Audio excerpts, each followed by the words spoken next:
मोठी बातमी समोर येते। राष्ट्रवादी शरद पवार पक्षाचे प्रशांत जगताप आता काँग्रेसच्या वाटेवर आहेत अशी मोठी बातमी समोर येते। आज मुंबईमध्ये येऊन महत्त्वाच्या नेत्यांना ते भेटणार असल्याचं देखील कळतंय। तर प्रशांत जगताप हे नाराज होते, त्यामुळे ते वेगळा निर्णय घेऊ शकतात अशी देखील मोठी बातमी समोर येते। तर दोन्ही राष्ट्रवादी पुण्यामध्ये एकत्र येण्याच्या मुद्द्यावरून प्रशांत जगतापांनी आपली नाराजी ही व्यक्त केलेली होती। त्यासाठी त्यांनी शरद पवारांची देखील भेट घेतली होती आणि त्या भेटीनंतर त्यांनी त्यांचा जो काही नाराजीचा सूर आहे तो पत्रकारांसमोर मांडलेला देखील होता। आणि यामध्येच आता ही मोठी बातमी समोर येते। काँग्रेसच्या वाटेवर प्रशांत जगताप जातात की काय पाहणं महत्त्वाचं आहे। आपण या संदर्भातच बोलूयात आपल्या प्रतिनिधी सुस्मिता भदाणे यांच्याशी। सुस्मिता, प्रशांत जगताप नाराज असल्याचं आपण बघतोय, पण आता काँग्रेसच्या वाटेवर ते जातील का?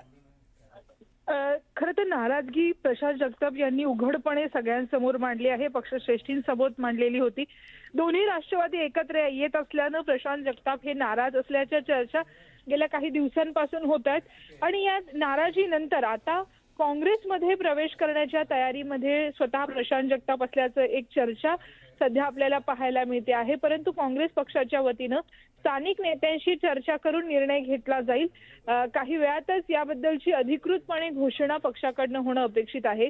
नाराजी दूर करण्यामध्ये कुठेतरी राष्ट्रवादी काँग्रेसला अपयश आल्यामुळे काँग्रेसच्या वाटेवरती या संपूर्ण प्रकरणामध्ये प्रशांत जगताप असल्याचं आपल्याला पाहायला मिळतं आहे।